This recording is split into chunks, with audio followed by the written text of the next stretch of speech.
Greetings, I'm John Setzler. Welcome back to the Kamado Joe cooking channel. Today we're going to fire up the Kamado Joe Jr. and put together some twice baked potatoes. So let's get started. I've got the Joe Jr. here loaded up with a fairly nice load of lump charcoal, and I'm going to put one of our Kamado Joe starter cubes right there in the middle. We're going to light it up and we're going to let this burn with the lid open here for about 10 minutes. After our fire gets going, we're going to set our heat deflector rack in here with the heat deflector in the lower position, and then we're going to set the grill right on top.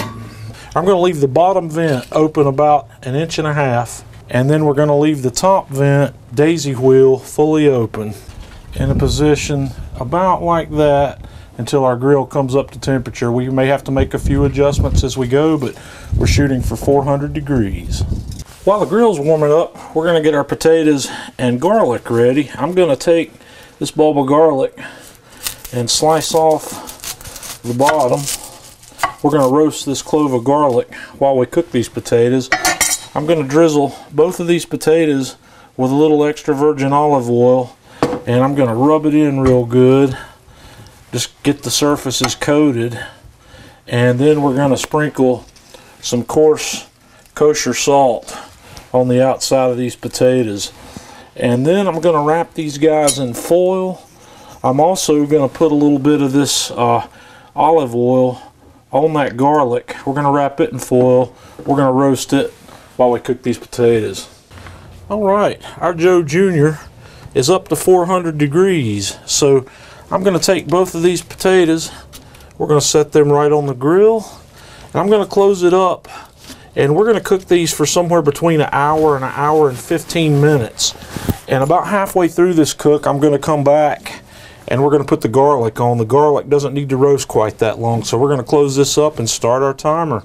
Okay, we've been going here for about 1 hour and 10 minutes or so at 400 degrees, so I'm going to give these guys a little probe test. Yeah, I think that one's definitely ready. That one's good to go also. So I'm going to take these off.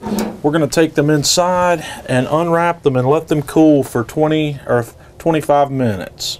Alrighty, our potatoes are cool enough, so I'm going to slice off about the top third of each of these potatoes. And then we're going to scoop out the insides and put them in a mixing bowl.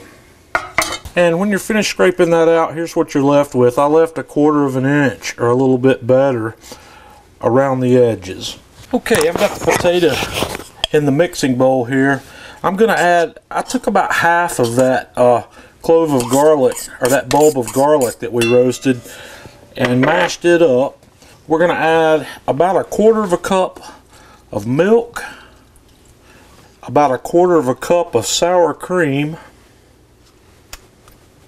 about 1/2 cup of crumbled blue cheese, a couple tablespoons of chopped bacon, and about 1 tablespoon or so of heavy cream, and about 1/2 teaspoon or so of salt. And then we're going to mix all that together. And that's about the consistency you're looking for. You want to get this mashed up nicely. And if it looks too dry for you, you can add a little bit more milk if needed. And from here, we're going to put this back in the potato shells. I'm just going to take a large serving spoon and we're going to load these potatoes right back up with the stuff we took out and the stuff we added back. And then we're going to top off this potato with a little bit of extra crumbled blue cheese and probably just a little bit more of our chopped bacon as well. And then we're going to take these guys back out, put them back on the grill. So I'll meet you at the grill. Okay, our grill is still sitting right at 400 degrees. So we're going to take these potatoes, set them back on here, and we're going to go 10 minutes, maybe 15 minutes and then we'll come back and have a look. Alrighty, these things are looking like they're about done. We're going to take these off, I'll take them inside and finish them up. Okay folks, these things are looking and smelling outstanding.